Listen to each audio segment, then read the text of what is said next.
called Frosty Dinghy, and I'm the dolphin, and you're the flounder. Well, I guess. I think it should be Dr. Parker, but... Hey, we got another fun episode here. Frosty Dinghy, Caged Dolphin, Flounder. Cobe, how you doing? Oh, we're not doing too bad. I got problems though that I need a truck driver's opinion on, and since you're All the right. closest thing that we got anymore, uh, you remember back in the olden days when you drove on the interstate, trucks were going 900 miles an hour at weird times of the night, and you didn't ever have to worry about them just blocking traffic the entire time, right? No, they're Why? always terrible about that. Well, they are now. They didn't used to be. And my opinion is when they put in the actual electronic log books, it made all the truck drivers start driving at the same fucking time of the day for the same amount of time. Now, is there any truth to that? Am I onto something there? Well, no, I mean, so truck drivers, you can only drive for 11 hours during the day. So and actually, yeah. So there's only so much you can do. Like they should be kind of in waves, but I mean, you think about it, it's all going to depend on where you're picking up your freight at and where you're delivering it to and what their hours are. So if they're telling you, hey, you need to be here between 8 and 10 in the morning, you need to be set up to be there between 8 and 10 in the morning, right? So that's kind of how you're going to affect your logs a bit and when you can run. This wasn't actually the way I thought you were going to go with this. Oh, where I did thought you you were think going I to was going? I thought you were going to talk about those assholes that like to pass each other when one's going 62 and the other one can go 62 and a quarter on the Oh, I interstate, hadn't got there yet. Yeah. and it takes 19 fucking miles for them to pass. Those fuckers ought to be shot. But that's my opinion. Yeah, no, I agree with that. But what I'm saying is, until the digital log books, when you could still use the paper, truckers tended to go more miles and at more sporadic times. It wasn't just a big clump of semis like there is now at all times. And I didn't know if that had Well, anything to do with it. Is they're I actually I don't think. tracking every movement and every mile an hour now? Well, yes and no. That definitely plays a part in it. The fact that there's no more fudge in the logbooks, right? You can't do it anymore. It's all electronic, and if you fuck up, your logs are on there for 7 days. If you fuck up last Monday, if you fucked up last Monday, it went over your hours of service, you get pulled over today, they can still write a ticket for last Monday. So they're a lot more careful with it. With the paper logs, you got to do the rounding. So it was, 7 minutes each way of the 15. So if you went to park for the night and it's 6:37, you could log 6:30, right? Because the 37 rounded back to the 30. So say you needed to take a half-hour break. Well, if you parked at 6:37, that could round to, if you parked at 6:37, that rounds to 6:30. You could leave at 6:53 because that runs up to 7. So even though you only took a 16-minute break, it logs as a 30-minute break. That doesn't work anymore. It's got to be a full 30 minutes. So yeah, it's obviously things are a little bit better regulated now, but as far as the time that truckers are on the road, that's all going to have to do with when their pickup delivery schedules are and things along those natures. Well, that doesn't really support my theory then, damn you. We're trying. So Well, here's so another question. all Have you right. seen the new thing that I just now noticed it since I started going on the interstate quite a bit, where in between vehicles, cars drop the hammer, right? They speed up really fast, but when they get to go to pass somebody, they slow down to that car's speed, and then they go 1 or 2 miles an hour faster and creep around it, and then drop the hammer to the next car. That is Yeah, being the more and people. more prevalent now. It's like we forgot how I to fucking I drive. guess I haven't seen that. I just came from Minneapolis this today. I didn't notice that as much. Uh, yeah, I didn't have any of those issues. We do it every day. On the way to work, on the way home from work. It must be just the middle of an Iowa idiot thing or something. I don't know. The dumbest shit ever. If you're going 75 and somebody's going 69, right? You're going to get around them faster than if you Yeah. slow down to 70 and try to sneak around them. I mean, or let the car behind you who has their cruise control set on a Yeah. constant speed just go. Yeah, I'm not sure why people would do that. That's kind of dumb. There's a lot of stupid drivers out there, a lot of idiots. I know I used some words today in front of my kids that they only hear from me, I'm sure, because I make some of them up. But yeah, it's one of those things. I'm even less tolerant when you have a bunch of people driving in the left hand lane real slow because there's one idiot that wants to have their cruise control set uh too slow. I mean, to me, and I know Iowa is not one of the states. I know Texas is. It says, hey, the left lane's for passing. That's it. Don't just hang out in the left lane all fucking day. I believe that needs to become state law in Iowa too. And I disagree. in my opinion, get the fuck, pass, get the fuck over. Don't fucking hang out there all fucking day. Fucking pisses me off. Now, I agree with you. You need to get the fuck out of the way and get back over in the right lane. But I do not agree that you shouldn't be able to just hang out in the left lane. I mean, if nobody's around you, it's perfectly fine. Well, but But here's the thing. I mean, if no one's around you, no one gives a shit. But when you're driving the left-hand lane and you have 3, 4, 5, 6 more cars behind you waiting for you to fucking go, there's an issue. oh no, that's a different scenario. But when I go down to like Texas and like especially through Oklahoma, they have those signs all over the place that you're supposed to stay in the right lane unless you're passing. Well, you have to drive in the left lane because they don't maintain the right hand side of the lane because it gets too much traffic. So there's ruts and everything, even on the interstates, to the point where you're bouncing all over the road. Well, and that's a So you separate have to drive in issue. the. I got rid of the shadow off my face, so if I scare you a little bit, it's just because you can see me now. Well, I turned on my O-ring. that's going to hurt ratings. Yeah, it usually does because you are the face of the operation. That's I got right. nine. I got what was it? 9 questions. So we're being watched. I got 9 questions at a wedding yesterday about who's that guy that's on the podcast with you all the time. So people I know are watching. They just start hitting the follow and the subscribe button.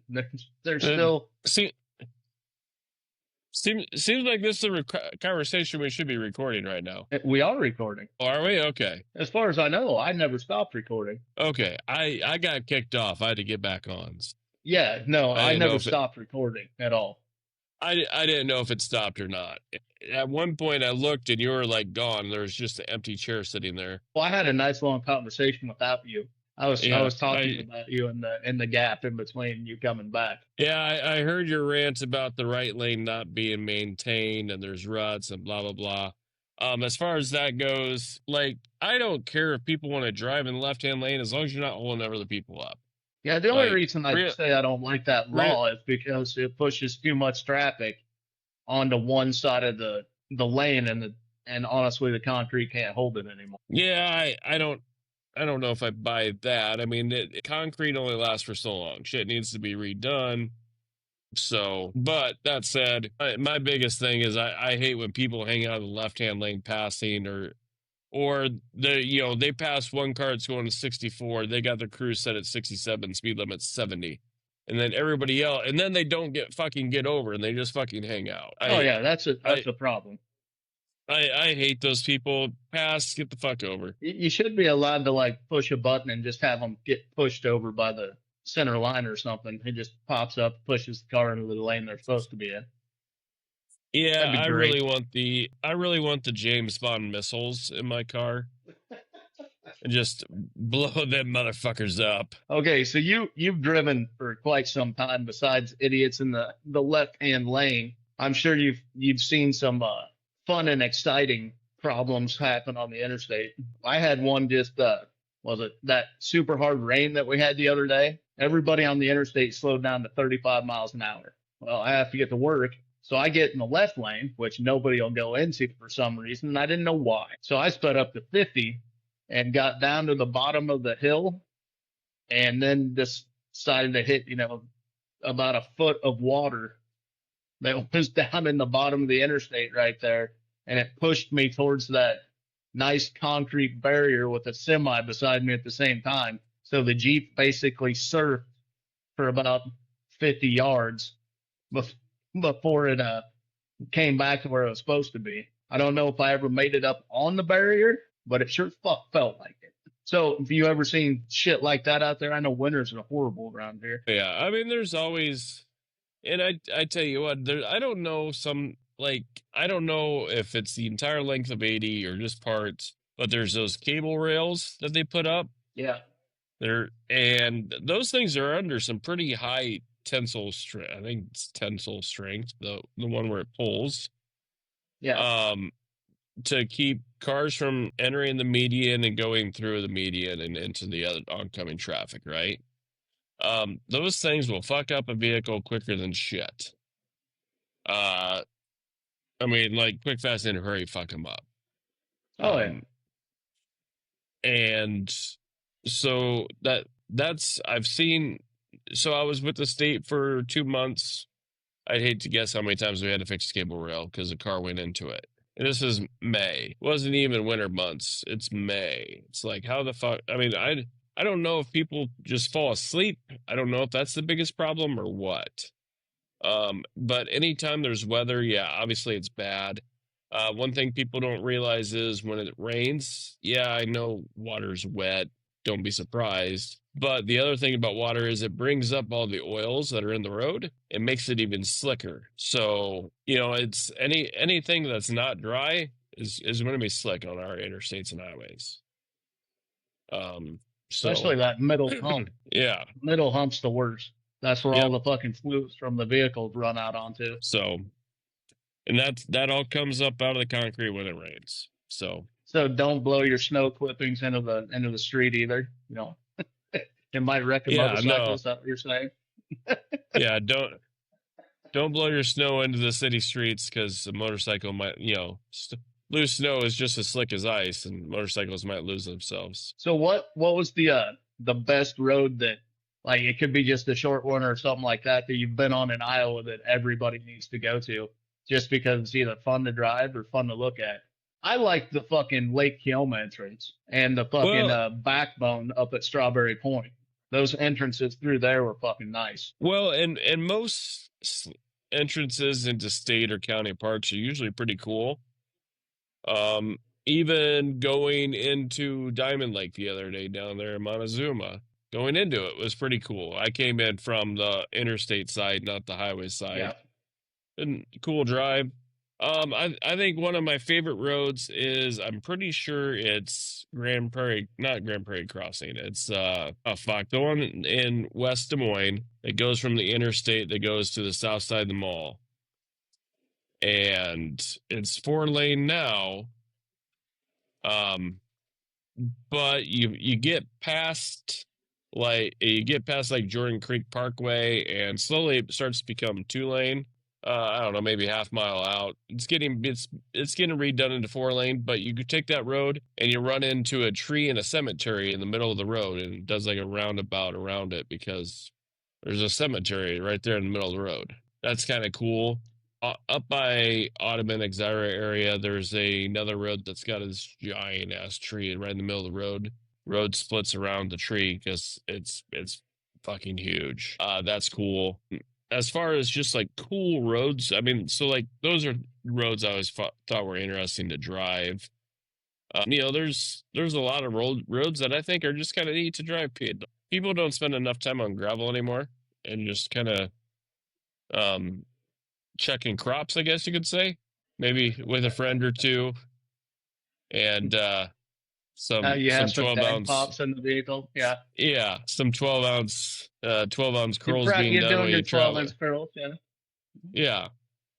I know the occasional, fucking lat push downs that you fill up out of a hose, Yeah. I know when I was at Penn, there was a gravel road that kind of went behind the college that you could take it up north to Steeler's house where he lived, or you could go up about a mile and take a left, and then you went a couple miles and go back south and you went to like a state or a city park there. That road's completely closed down now because the college has kind of used it for whatever the hell they want to use it for. But yeah, I know we used to back road that one quite a bit. There's a lot of cool roads. I mean, my favorite road is still up in Minnesota when I get off the main highway and go to my grandma's cabin, and it's I don't know, it's maybe half mile, three-quarters mile back to the cabin, but it's just a completely tree-lined road. It's a sand road, but it's great. Have I ever told you the story about Lombard Street in San Francisco? You know what Lombard Street is? Yeah, that's the one that's way downhill and curvy as shit. Yeah, and they have well, they used to. I don't know if they still do. They used to have waiter and waitresses races where they put a tray full of drinks on their thing and then they raced down the steep, windy hill. Whoever had the most drinks left at the bottom and got there the fastest won. You know, like King of the Mountain. But we were out there for vacation, and my grandpa and grandma out there had a Lincoln Continental 4-door. Remember those big long things, the Oh town yeah. cars? Yeah. He decided to take that down, and he was going on top of curbs and into the bushes all the way down that fucking hill. And the funny part was, Grandma's in the back seat screaming at him about taking that road to begin with, but we're already in it now. There's no getting out. And she's just Too late. screaming at him. And finally he goes, I get the point. Your toes are up my asshole. I can feel you sticking them up through the bottom of the seat. Sit down and shut the fuck up. So apparently she was wedging her feet so far up under the seat that he could feel her toes. But yeah, I believe that was always a good time down there. So I just happened to watch something pop up on the computer a second ago. One of your running backs have a little problem, did they? The old Cleveland Browns? Yeah, some kind of domestic violence charge. How do I put this the right way? I'm not surprised by any of that anymore. I mean, I feel like especially with domestic violence cases, they err on the side of caution, and by caution I mean protecting the woman, which is fine. I think it's one of Which those is things that predominantly the case. I mean, in a yeah, lot of the things, that's how it should be. right. We all know there's always exceptions to the rule, so don't be like, oh, so and so is actually getting beat by his wife or whatever. Like, we know there's always exceptions, but I would say stereotypically it is a man doing something to a woman that this happens. So is it disappointing? Obviously it's disappointing. I hate to hear about it. Always hate to hear it. Even worse when it's a guy from a draft that we just drafted. But hopefully, whatever happened gets sorted out, and we find out, just like I said, erred on the side of caution and did the right thing, and then they proved that nothing actually happened and everything's good to go. But who knows? Not there. Don't know. I definitely understand that. There was something that was decent that I saw came out. I got to look really quick. Oh, here's what it was. Something that you actually might enjoy. 5-time Pro Bowl defensive tackle Ndamukong Suh finally announces his retirement. Yeah, I don't think he actually played last year, did he? Did he play at all last year? I don't think so. I really don't. It says after 13 seasons, but yeah, so I don't think he actually played last year. I think it was one of those things he was willing to. The last couple of years, it seems like he's kind of done the 1-year deals to find a team that looks like they're Super Bowl ready, and he's the type of player that could take a team over if that's what they're short. He's a dominant player. There's no doubt about that. I don't remember him getting signed by anybody last year. And my guess, he's like, okay, I spent the year, kept myself in shape. That way I was available. It was probably harder work staying in shape for a team in case he needed to be signed rather than staying in shape to just continue to play. You know what I mean? Yeah, because you get a lot of the workout during the game. So yeah. So my guess is it it was probably kind of stressful thinking, hey, I need to make sure I go work out just in, to try to stay in football shape without actually playing football is probably difficult. So the fact that he did it for a year and now is like, you know what, I'm done. I'm ready to, good for him. He's had a hell of a solid career. Arguably a Hall of Famer. I would say Which that the way the his NFL, career started, that's you didn't see that coming right off the jump with all the anger issues that he had.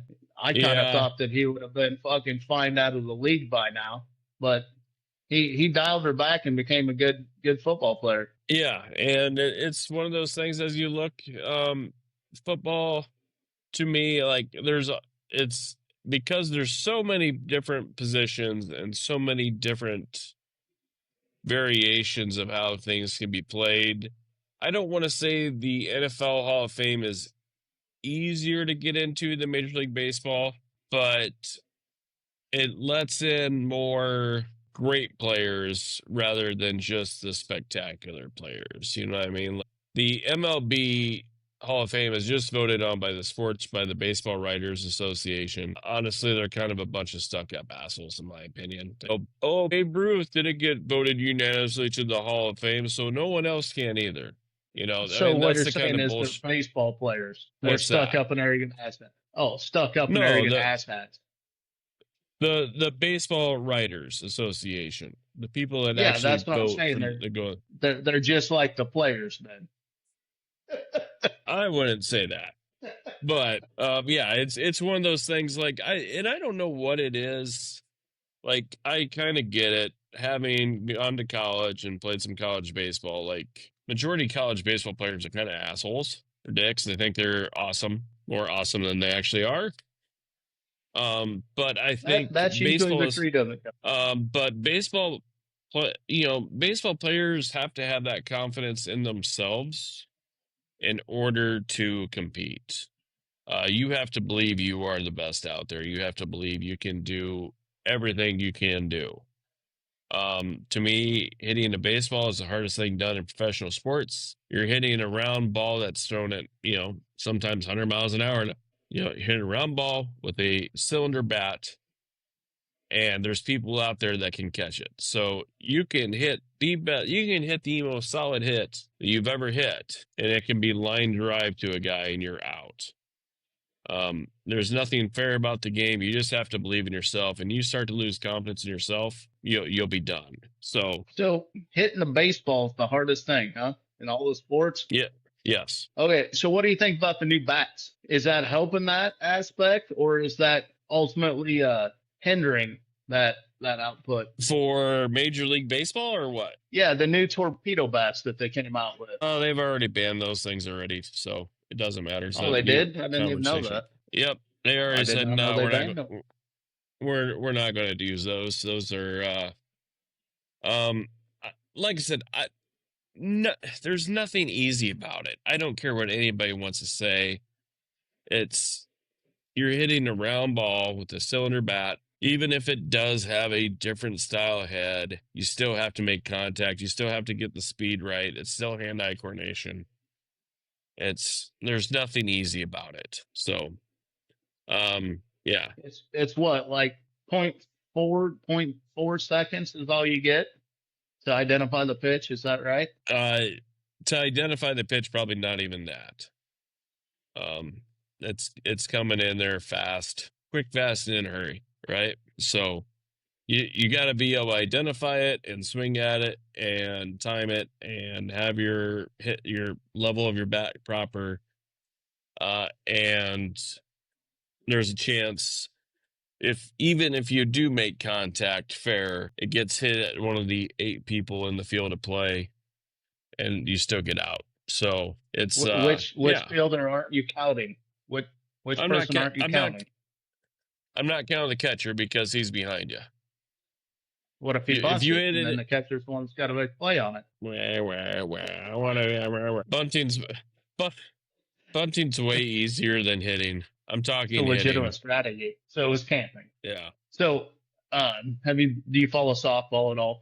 Like college softball or Yeah, college softball, not There's no, I well, they're just starting a pro league, but it's nothing to follow anymore. yeah, I not really. I watch it if it's on. I don't have a team. I'm thinking, like I'm kind of the same way. It's kind of the same way with college baseball, though. Unless you are a true fan and are willing to follow along every chance you get, if it's on, sure, I'll watch it. It's great. But like, I don't have a team. I don't think, boy, I love Arizona State this year. I have no idea who these fucking 18 to 22-year-old girls are, how good they're going to be.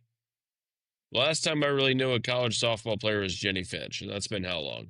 It's been a couple days. The only reason I'm asking is we were going on hitting the baseball thing, and what's her name? I can't say her first name. Say my ass. Lynn Pickens just broke her own record and threw a softball 79.4 miles per hour, and she played it for That's Tennessee. And yeah. But I was trying to do the math on it and figure out. I think it's like 114-mile-an-hour fastball. yeah, that's fast. That's wicked. That's wicked fast, Joe. And I guess I would say this: hitting a softball, I have no doubt, is just as hard as hitting a baseball. I'm not trying to disparage it. Both are not easy things to do. And both cases you can be successful hitting it and still get out because you hit it to a fielder. Oh yeah. So yeah, don't Shit. think I'm not even going to try to compare the two. I am not a I mean, if we want to talk hitting slow pitch, I could talk about hitting slow pitch. But I finally got the math off the Google. It's 111.7 miles per hour in baseball. That's what the equivalency is. No, that's wicked fast, yo. That's like Pedro Martinez. Didn't he throw 112? No, fuck no. I thought somebody threw 112. It definitely wasn't Pedro. You froze again. You get it? I'm good. I'm here. Okay. Sorry. I thought he threw. I thought they said he could throw 112. But the fastest recorded pitch is 105.8 miles an hour by Chapman from the Cincinnati Reds. Yeah, Aroldis Chapman. He's with the Yankees now. He's pitched for the Cubs. Yeah, he throws hard. I mean, there's guys that pop it up there fast. I mean, there's guys that can pop that son bitch up there quick, but yeah, it's and the funny thing is the speed isn't everything in baseball pitching though. Jamie Moyer, they say his fastball was, the last few years averaging 80. But when you only throw 3 a game and the other times you're throwing changeups and curveballs and sinkers and you're placing the ball wherever you want, you can get away with the 80-mile-per-hour fastball. So speed isn't everything, man. It's really not. So what do you think of that talk of ticks that I fucking sent you about Wakefield's catcher?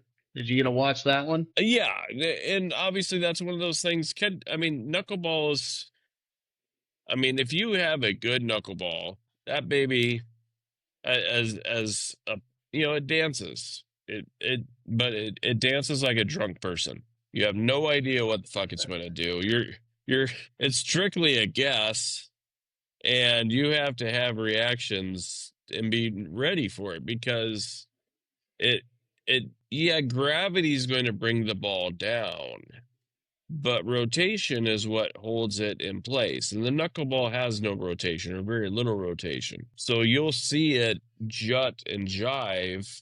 Funny story about knuckleballs. I remember when I was in high school, we had one of the old school jugs machines, right? We have that some bitch turn sideways or up, however. And a kid thought he'd be awesome. It had top wheel, bottom wheel. I'm going to turn this some bitch all the way up. Right, had it up to 90 or 99, whatever the speed was set up for both wheels. The problem with that is both wheels are going the same speed, so he was throwing 100-mile-per-hour knuckleballs. Which if you've ever played outfield in like slow pitch softball or baseball, oh yeah, you see those balls that are hit dead nuts on the screws, and they'll move on you. They will move. They'll drop, move left, they'll move right. It's not any kind of rotation taking it. It's just the knuckle action because there's no spin. So that's what he had coming at him from the pitching machine, and you get hit with a 100-mile-per-hour knuckleball, it hurts. Oh yeah, Fun fact. and Fun do some fact damage. talking about.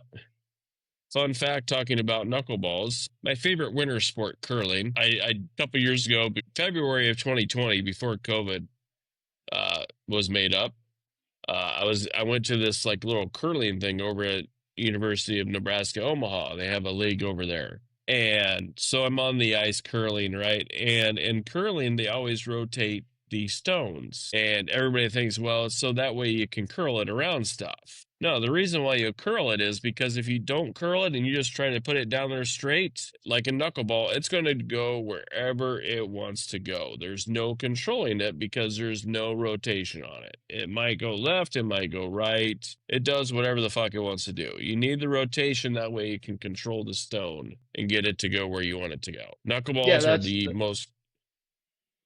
Knuckleballs are the craziest thing of all sports. It's amazing what rotation does to a ball or a stone in this case. well, it's something that helps cut through the atmosphere. Basically, the air tension is when you're spinning, and it creates less drag. If you don't have any rotation, then all the force is on the object, and it just pushes it back and forth.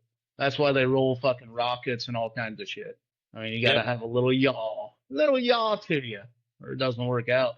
So, first of all, how the fuck do you throw a knuckleball? I've never been able to throw one. I know you got to grip the fucking strings on it, and with like what? So you like hold it like that, like your claw I into the I strings, and you use gotta pop it. I use You gotta these two pop it out when you fingers. throw it. I use these two fingers, and Wakefield is one of those guys. He would go get his nails done because it did matter. You would need to be able to sink it into either the seams or the leather itself. And when you threw it, yeah, you kind of pop it out with your fingers like this. That way you're taking any because your wrist is naturally going to add rotation. So by popping it out, the goal is instead of your wrist coming down and add rotation, you're coming through, and it's by spinning it out, you're taking even more rotation out of it. That's how I always threw mine. I threw a decent one. I could never throw it really good overhand. I always had to go about 3/4 with it to really get good action on it. So what's the I know there's a huge difference in them, but the knuckleball does a bunch of breaking back and forth. But doesn't the palm ball do similar things because basically you're taking the rotation from it? Or does it just Um, like go and then drops all of a sudden? Palm ball is weird. It still has rotation typically. A lot of it is more like a splitter where it'll drop. Not a lot of people throw the palm ball anymore just because you really have to tuck it inside the hand and you have to have giant fucking hands to really get it. Um, and that's how a lot of pitching is. I mean, you have to have the hands in order to do it.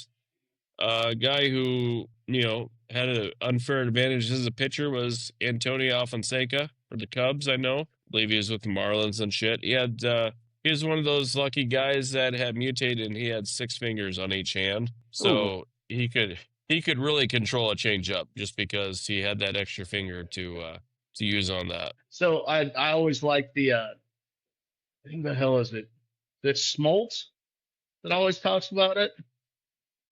The Tony Gwynn quote, where he faced these 3 pitchers 1,200 times, and Yeah, he struck out 4 between the times. 3 of them, they only struck out Tony Gwynn 3 times. Yeah. He's like, and he's talking about, yeah, it's not speed, it's not what you throw, it's placement, getting into a rhythm, and you have to do this, this, and this, unless you're facing Tony Gwynn, and he's gonna hit it anyway. Well, and it's funny is like as I've grown older and I listen to like Barry Bonds talk, this guy knew hitting. Not only was he a good hitter, but he knew and understood hitting, and he knew and understood pitching.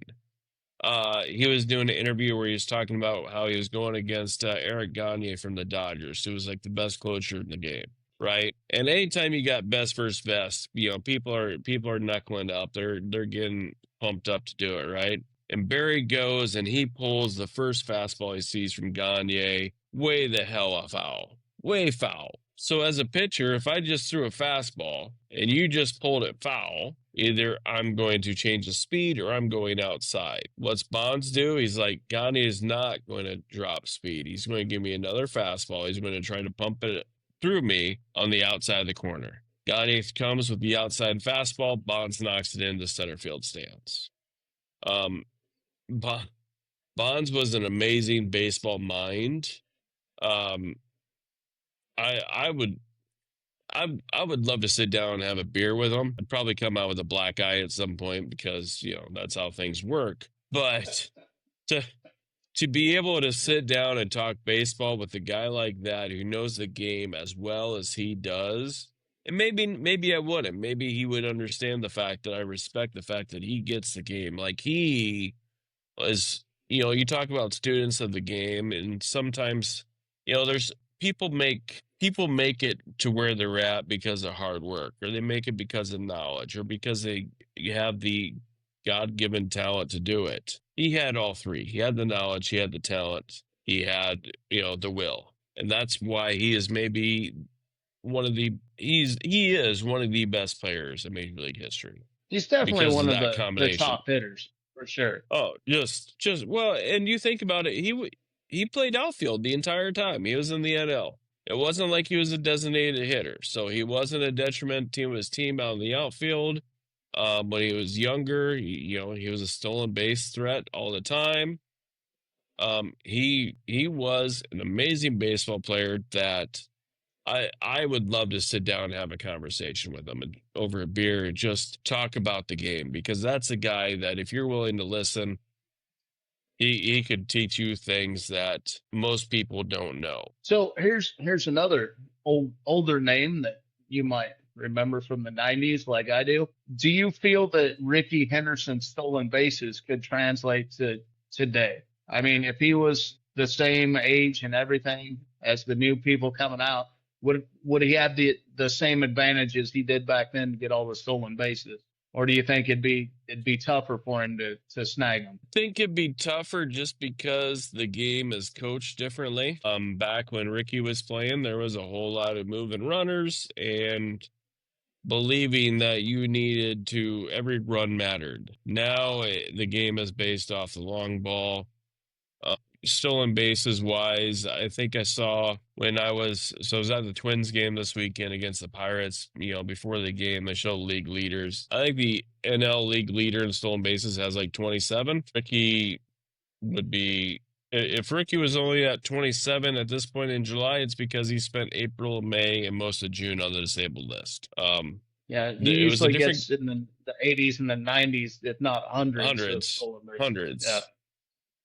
But it's just a different game today. So does it translate? No, I think it's one of those. I mean, if there was a player who could do it and a manager that was willing to let him, could it happen? Maybe, yeah. But like everything else, the catchers have gotten better and the pitching has gotten better as far as holding runners on.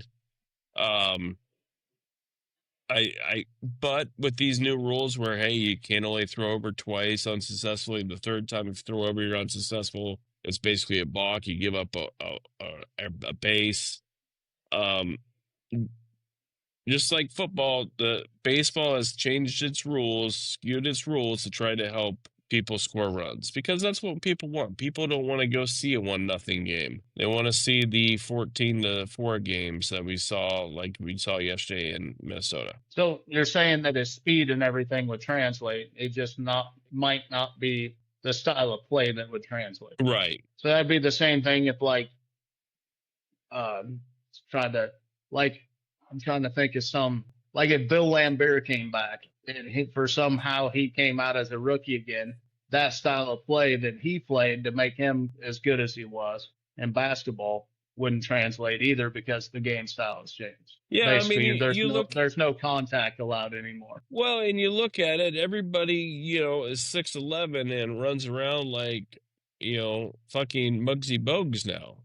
Scottie Pippen revolutionized the game, being that point forward at 6'7" or whatever he was, 6'7" or 6'9", whatever Scottie was. Big guys didn't handle the ball like that. Now everybody has to handle the ball. NBA's become a positionless game. That's part of the reason why I would advocate for the court to be 1.5 times or 1.25 times the size it is now. Make it bigger, because those guys are so big, so tall, so fast that the court's too small for them now. It needs to be bigger. So that you brought up Scottie Pippen, and there's a new kind of controversy going on that's stating that LeBron James isn't as good as Pippen because Pippen brought more to the game than LeBron does. I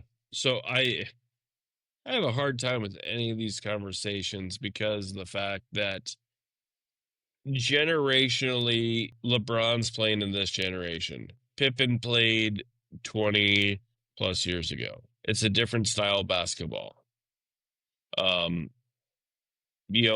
just like we were kind of talking, I believe last week, the athletic training is different. People didn't train their entire year round for the sports like they do now. It's different games, it's different times. I don't think you could make an argument like that. I mean, and everybody wants to argue over, who's the GOAT, who's the best ever. When we were kids before Jordan, it was Wilt, right? Like Wilt was the best ever. You never even hear anybody talk about Wilt now. It's Kobe, I thought it was LeBron, Michael. Olajuwon. No, fuck no. What the fuck are you smoking? That's what the talk was when I was in school. It wasn't Wilt, it was Olajuwon. And every now and then you heard about Magic, but it wasn't anything like he was the best. He was great, but Olajuwon was No, sorry. Kareem Abdul-Jabbar, that's motherfucker. Not Olajuwon. Okay. That one makes a lot more sense. Lakers guy. I know Olajuwon. All of a sudden the Hawks popped in my head. I'm like, no, that's the not in my house guy. No, the other one. And that was Mutombo. That's Dikembe. Dikembe Mutombo. Yeah. But yeah, no, not the Hawks guy. The Laker that played with Magic. Yeah. Yeah, I don't know if anybody ever really thought Kareem was the greatest ever. Kareem's a great player. I loved hearing the story about how Magic went into the Lakers and Kareem wasn't very happy, and Magic's like, no, I'm not here to upstage you. I'm here to make you look even better than you already are. And he said that as a rookie to him, and that's the right attitude. Did you watch the documentary? What one? The one about the Lakers, about Magic and Kareem. Bits and pieces only. I was just wondering. I didn't know if you saw it. The TikTok highlights, if you will. Yeah, well, I'd send you a lot of those. So where were you going? What were you talking about? You were going down the Magic and I mean, and that honestly, I was going to say, how good could Scottie Pippen been had he not spent all those years making Jordan making Jordan his best? Jordan's best years were with Pippen. I don't think that's a coincidence. Like, don't get me wrong, Jordan would be great regardless, but Pippen brought out the best in Jordan. And I bet Jordan probably maybe brought out the best in Pippen too. But from a numbers standpoint, Pippen probably would have been even more had he been allowed to be Pippen and not be, Pippen to Jordan. So our generation of basketball had a lot of like you said, duos that worked together. One of them was the All-Star, and one of them was, the supporting cast. Look at Shaq and Hardaway, Anthony. Any? Yep. Yeah. And then who did AI? Who did AI have? Because he had a second, third too. I don't really remember AI having someone. He had somebody that could shoot threes or something. I don't know. Stockton and Malone was a big combination. And like it seems like the Heat tried to make it a 3-man deal when they had Bosh and Wade and LeBron. I think maybe that's too much, honestly. I think 2's the right number. I think 2 superstars, or however you want to put it, and then some role players, you can be good. You start adding in that third player, there's only so many shots to go around. 2, you can keep happy. 3, I don't think enough. I don't think you can. That's same with an NFL team as well. I mean, you got to have the couple superstars and then just supporting cast, or that team's going to fall apart because somebody's not getting enough touches. Theo, but sorry, I just kind of was stuck in there. But yeah, I watched him implode for not getting his touches, and then Ocho Cinco imploded for a little bit. Well, Receivers are kind of prima donnas most of the time. Yeah, with football, it's like I think of the big 3 with the Cowboys when we were kids: Aikman, Smith, and Irvin. I think you can get away with 3 in football offensively because it's quarterback, wide receiver, running back. You get 2 wide receivers. I think sometimes there can be jealousy that expounds from that. Running backs, 2 running backs is okay anymore. That's how it's usually done anymore. But 2 wide receivers, if you have 2 big name wide receivers, it seems like sometimes it's just not a. So I think the modern football has lost the running back mentality anyway. That they would rather have a better tight end and wide receiver combo for their quarterback instead of a running game. I think that's about to change. So one of the things we've noticed in the NFL is as the offenses have gone more 3 wide, 4 wide, 5 wide, 1 tight end, 3 wide receivers, and a running back, your linebackers have become less and have become smaller. Your defensive linemen have become smaller. Your defensive ends have become quicker and smaller. I think what's going to happen, and I think this happened a bit with Saquon this year. You had the Eagles who had a big offensive line, and they're willing to run the ball with Saquon. And defenses aren't set up anymore to defend the run like they were. They're set up to defend the swing passes and the stuff in space. They're not as set up anymore to defend the people that are willing to bang right up the middle. So you talked about the running backs. We'll go with Derrick Henry. How much longer has he got left? How much longer do you think he can be effective in the NFL? Well, I think the key with him is one of those things is you can't. You have to know when to hold back with them. If you're winning, you just need to be like, hey, I mean, if you got the game already in hand or you're feeling good, you don't waste those runs on them. You know what I mean?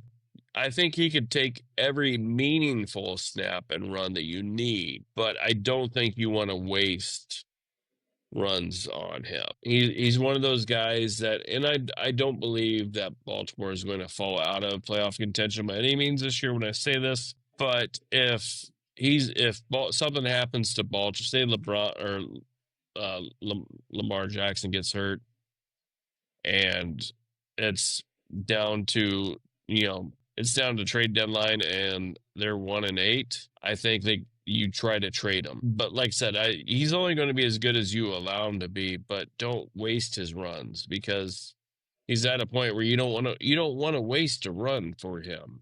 If you're up by 17 in the fourth quarter, you don't want him breaking off a 60-yarder when you need that run. And I know things happen differently, so don't think that it's an equal equation, but you don't want him wasting those big runs and big plays in games that don't matter. So as long as they treat him in a way that lets him play the big plays, the plays that matter, and they find someone else to take care of the cleanup time, he can play another year, maybe 2, without a doubt. So do you think the Madden curse is going to come into effect this year? Like it did on McCaffrey? I think Madden curse is dead. And it's, it was a bigger deal 20 years ago.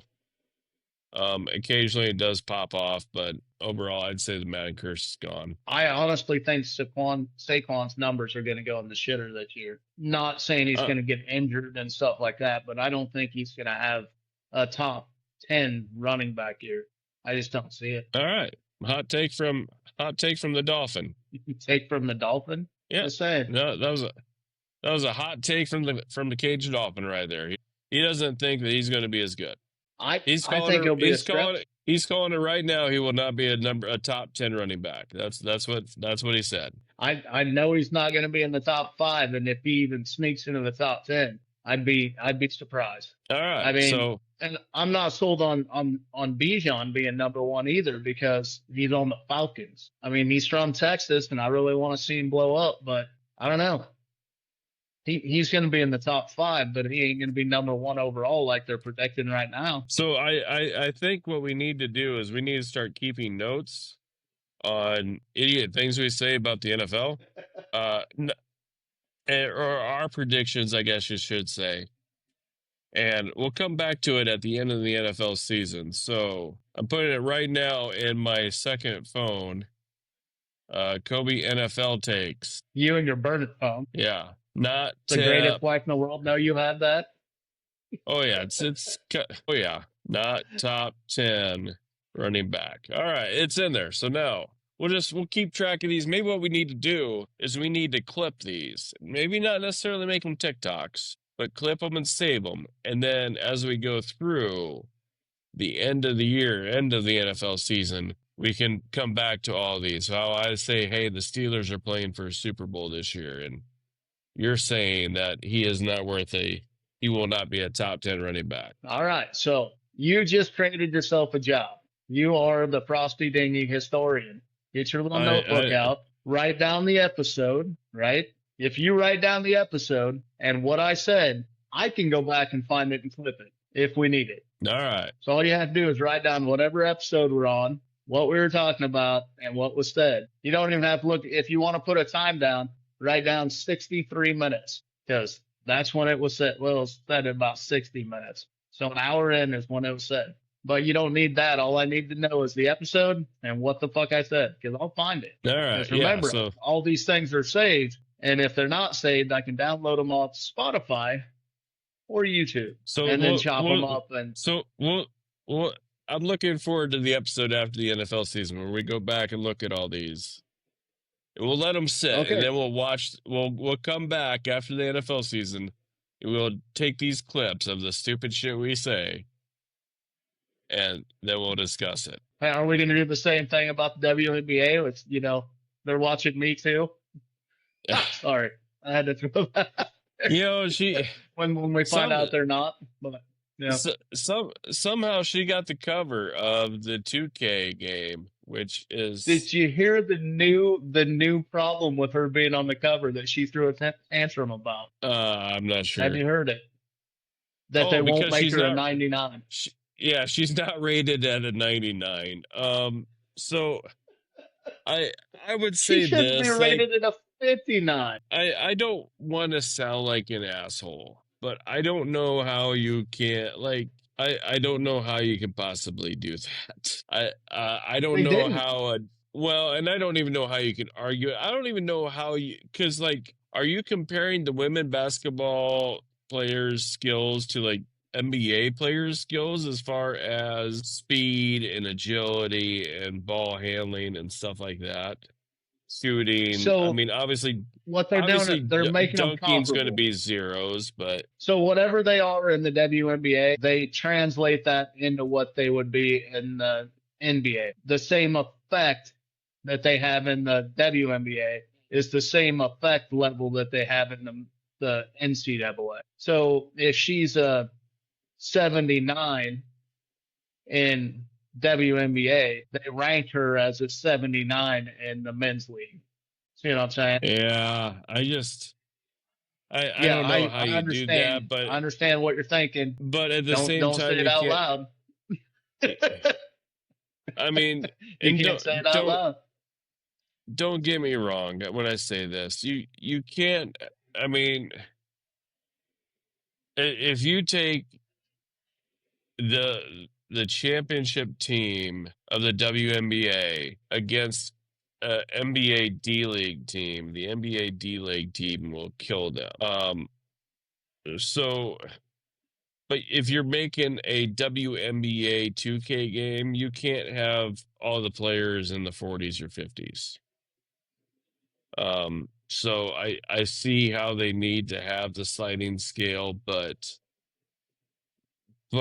don't come at me with you should have been a 99. They translate the star power over. So whatever their star power level is in the WNBA is the star level that they're going to transfer in at the same level in the NCAA game. I mean, in the uh, NBA game. So Yeah. what you were saying about the D League team, you wouldn't even have to go that far. I believe if you did the same thing that the U.S. Olympic team did in soccer, the mistake they made in soccer, Yeah. about the same age range could probably compete in WNBA as well. If you Yeah. took the McDonald All Stars and threw them Yeah. out there, I, I'm guessing I'm the not. All Stars probably win that. I And mean, there's I'm only one.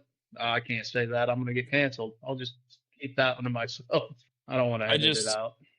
unfortunately there's especially in basketball there's too much of a difference between the men's and the women's games. The women's game just it can't compete. It's not possible. It's not comparable. They're two different games. And I'm not disparaging. I'm not intentionally disparaging the WNBA if I am. But they're two different games. You can't. There's a reason why people are against, you know, these guys that want to claim they're women and go play women's sports. You don't get to say you're equal because it's not equal. It's just not. So, number one, if it was just a shooting competition, that that Oh, kind of levels the playing field. yes, Like if it was just a shooting competition, but the yes. physicality of the game and the speed of the game is not Well, anywhere even remotely close to the same. I mean, the speed, the height of the players. I mean, if you want to be honest about it, and we are kind of talking about this earlier, you could take a whole team of NBA players that are all 6'6", and there would be WNBA players out there taller than them, but they can't compete against those NBA players that are 6'6" because the The muscle NBA strength is players. different. Yes, like it's not comparable. It's not.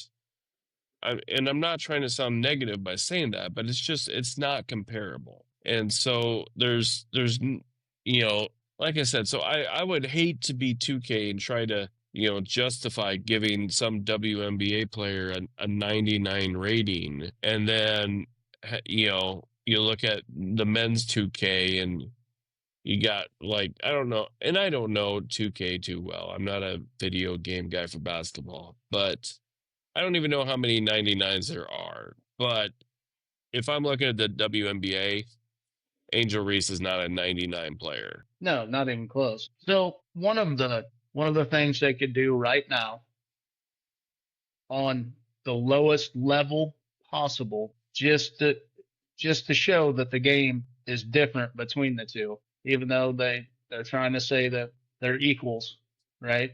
One side's trying to say they're just as good. Make the ball size the same. Give the Once again, WNBA the you men's ball. can't. Once I again, know, you but can't. that's what I'm saying. That's the easiest level to show them that it's not the same. Simply give them the NBA ball for a month and watch the score go down into the you 30s. you would kill the WNBA by doing that. Let's be honest. The WNBA, the current time, they're on a high as far as viewers goes, and they're on the high when it comes to people talking about it. If you had told me 20 years ago, if you and I would be sitting on a podcast talking about women's basketball, I've been like, fuck off. I'm not. But here we are talking about it, So even if you wanted to play a quarter with the men's ball, the NBA ball, you would lose people. That the second it came on the court, you would lose people because it's not that would just be damning the league. That would be such a But terrible. that's exactly the point that I'm making. There's nothing about the two that are the same at all. Right. They're not They need to comparable. start It's pushing. They not. need to start pushing that they're different. And this is what we offer. This is what makes us exciting. This is our draw. They got to find their draw. They got to stop trying to drag similarities from everywhere. They need to accept what they are and start pushing themselves to become better and stop with the excuses, in my Yeah. opinion, and stop the whole fucking revenue share bullshit because there is no revenue. They don't make money yet. They can if they start getting better at the game. It's a whole shit ton of potential there, but they aren't making money right now. There's nothing to share. I love that Yeah. face, that stern little crease down there. Well, I mean, there's nothing more to say about that. You're Yeah. right. So are you ever gonna go to a WNBA game? Are I you don't gonna? even know. Would you I ever mean, plan a vacation or a trip around going? Say you're going to, we'll say Indiana on a trip. Would you prioritize at any point going to a WNBA game on the trip? I got two daughters that have been watching Caitlin Clark for a few years now. Yeah, that would be cool. Um, So you would it know, be an Indiana Fever game or would it be any WNBA game? I would say in order to get them excited about it, it would have to be a Fever game because of Caitlin.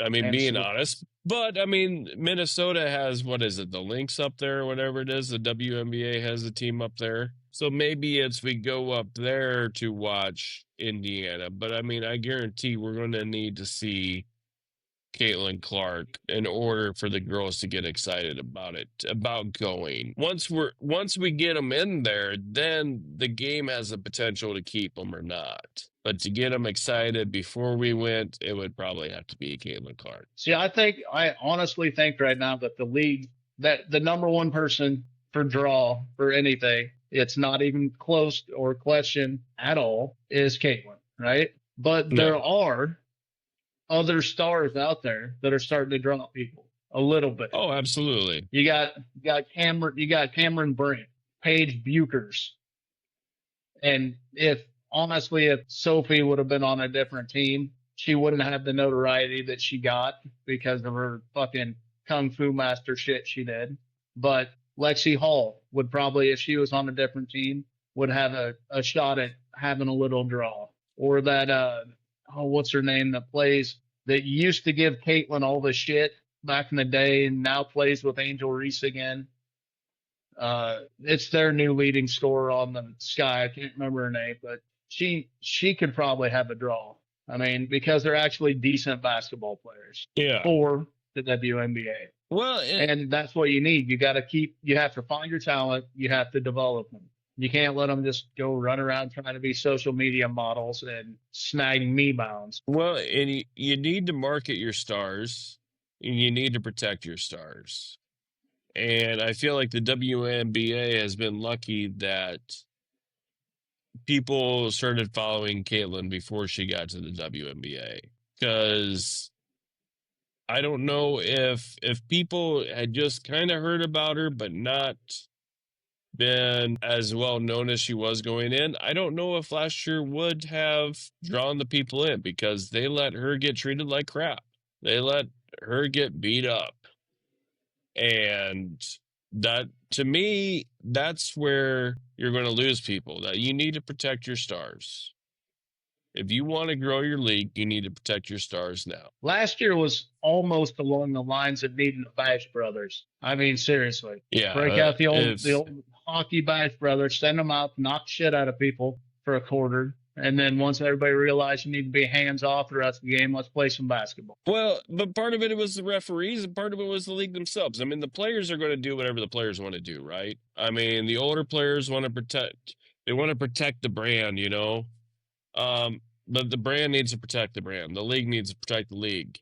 The league needed to police itself better. The league needed to go after these referees that were ignoring shit and force them to protect her. And it's not that I'm necessarily a huge Caitlin Clark fan, but she is the reason why people are getting into WNBA more and more.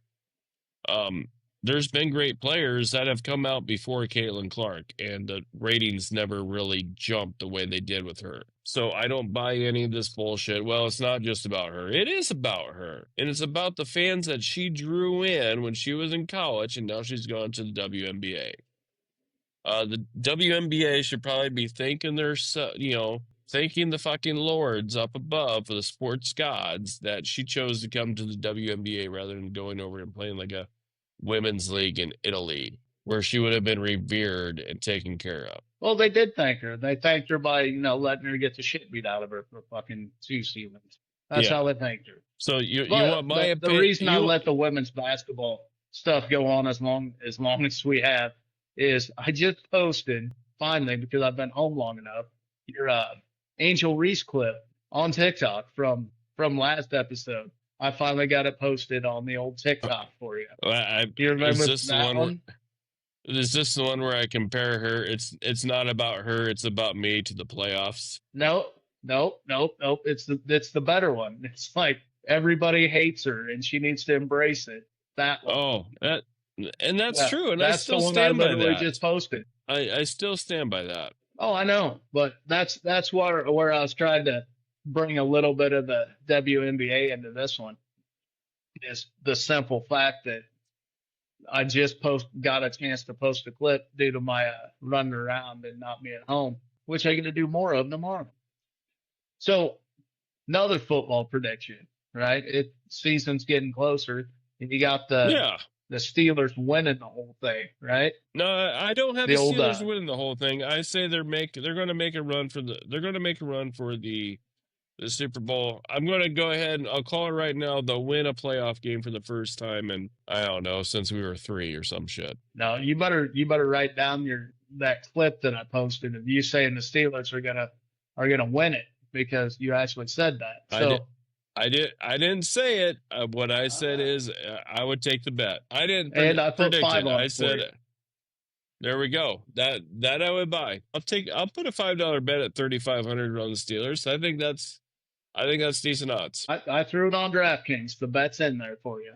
So if it hits, we have some money to split. So yeah, if it hits, we'll be able to buy some advertising. For some odd fucking reason, it's not the Steelers. What other teams are you looking out for this year? The Ravens to me are fucking awesome. I hate it. I hate the fucking Ravens. They're a good fucking team. The Eagles, I don't know how you go against the Eagles at this point. They're the defending world champions. That's why they won't win, because they won't go back to back. But they're good enough to. I'd like to say the Vikings, but they got the quarterback that's coming back from injury that hasn't actually played it all yet, so I don't know how that will work out.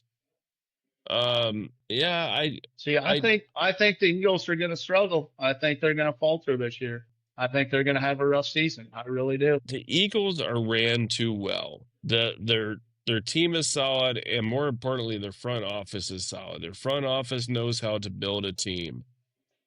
So even if they do have some players that struggle and have issues, they are smart enough to get other players in there to fix the problem. To me, the Eagles have the best front office in the game. They probably have the best owner in the game. The guy is willing to spend millions upon millions upon millions of dollars every year to adjust these contracts.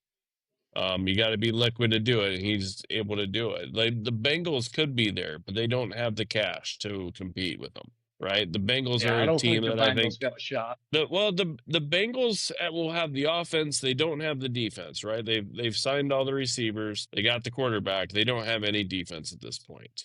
They could make room to get better defenders, but they don't have the liquid cash to pay some of these guys a bunch of money this year, and that way it can count for the next 2 or 3 years. So yeah, I would. If you're asking me right now who I think is going to be in the Super Bowl today, and this is before any training camps have started, I'm going to go Eagles and I'm going to go Ravens. Eagles and Ravens. The birds in the Super Bowl, huh? Yep. I would put money that there is not a bird in the Super Bowl this year. I think the Ravens will make a run like they always do. but something always goes wrong, and I honestly think Philadelphia is going to fall apart. So I would not go with either one of them.